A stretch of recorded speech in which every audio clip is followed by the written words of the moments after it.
Allahumma sholli ala Muhammad wa ala ali Muhammad amma ba'd.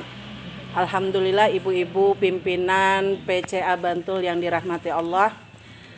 Sama-sama mari kita pada kesempatan kali ini bersyukur atas kehadirat Allah Subhanahu wa taala, dan juga tidak lupa salawat dan salam semoga tetap tercurah kepada junjungan kita Nabi Muhammad sallallahu alaihi wasallam.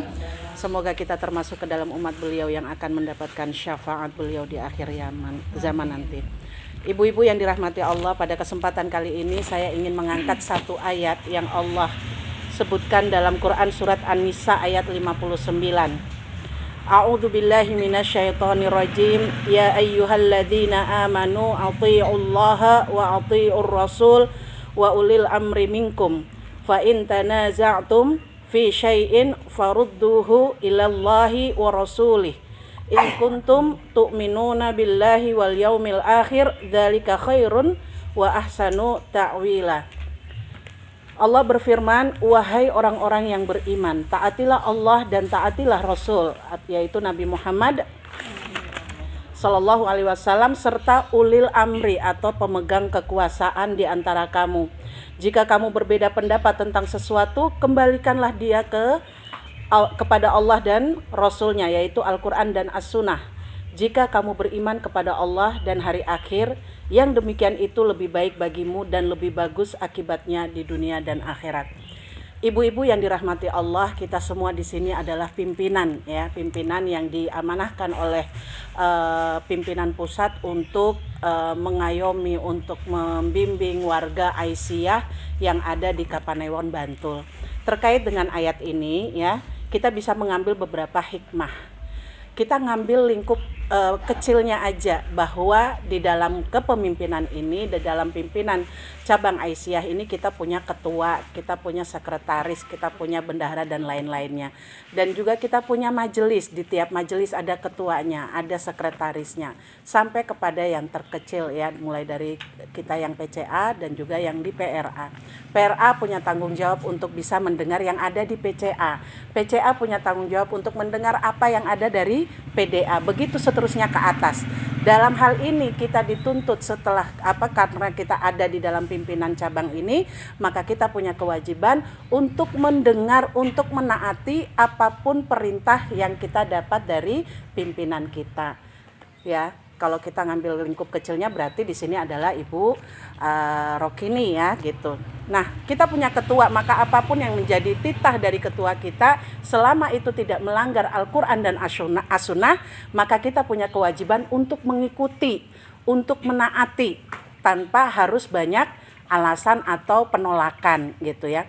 Karena kalau kita sudah memberi penolakan, itu bisa menandakan ada ketidakpercayaan kita kepada pimpinan kita, seperti itu.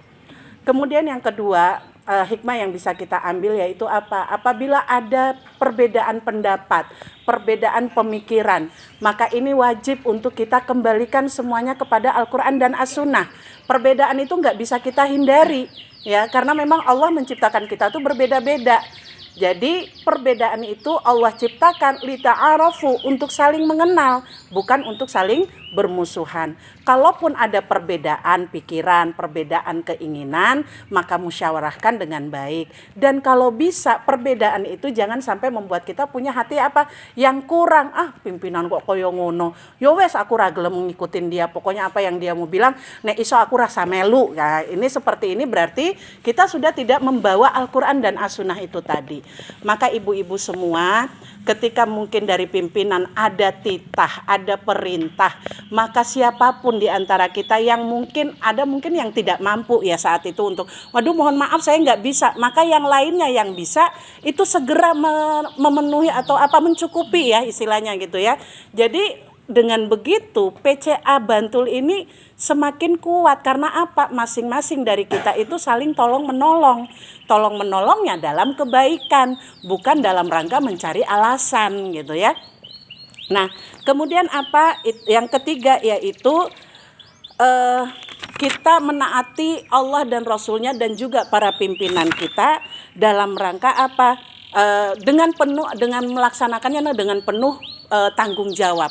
Jadi apapun yang sudah diperintahkan oleh ketua kita yang sekali lagi tidak melanggar Al-Quran dan As-Sunnah, maka laksanakan itu dengan penuh tanggung jawab.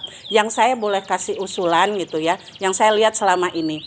Kalau kita itu diutus sama PCA, entah PCA atau mungkin di majelis saya, misalnya di majelis tablik ya, kita kasih utusan bahwa dia pergi ngikutin satu kegiatan, pulang itu pulang aja gitu ya, jadi nggak ada oleh-olehnya gitu loh, nggak ada laporannya. Maka ini harus kita biasakan.